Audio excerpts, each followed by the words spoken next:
Hi there, Dal from Challengers Comics here to talk to you all about the week's new books for Wednesday, April 16th, 2025. We are outside of C2E2 weekend. It is back to normal, and the publishers decided that since everyone spent all their money at C2E2, they'd go easy on everybody this week with not a ton of releases. But as you can see from the wall, still plenty of good books, and we're going to start talking about them right this second. Absolute Flash #2. I thought this first issue was really interesting, and I was curious to see where they'd go with it. And issue 2 answers a lot of my questions in the sense of where they're going with it and how everything's going to start to work, and basically what you're dealing with this story. I think the art's great. I think the story's real fun.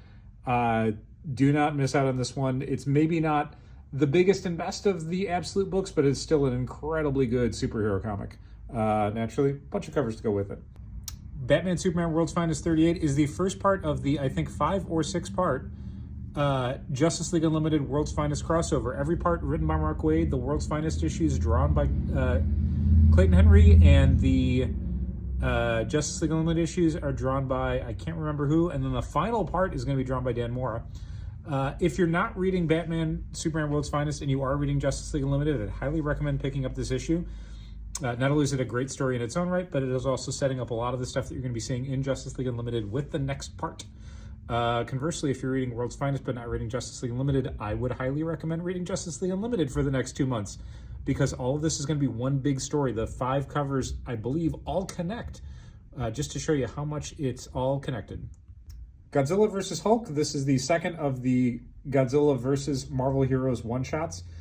Just announced this past weekend, they're going to be heading up into a Godzilla versus the Marvel Universe miniseries written by this issue's writer, Jerry Dugan. Much like the Fantastic Four one, this isn't set in the current continuity. This is set in the kind of classic Hulk continuity. Thunderbolt Ross is in it. You're going to get a Godzilla. You're going to get other monsters. You're going to get maybe even some mecha monsters.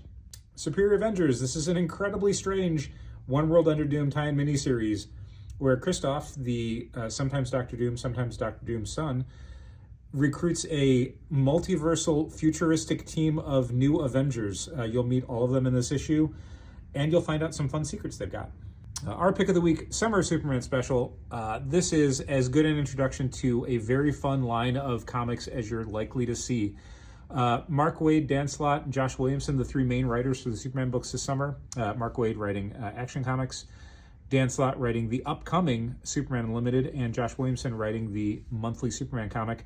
All team with Jorge Jimenez, the once and future Batman artist, to tell a gigantic, fun story that not only introduces you to some key concepts that you're going to need for the Superman books this summer, not only some cool past adventures, but also setting up some massive, massive DC Universe things.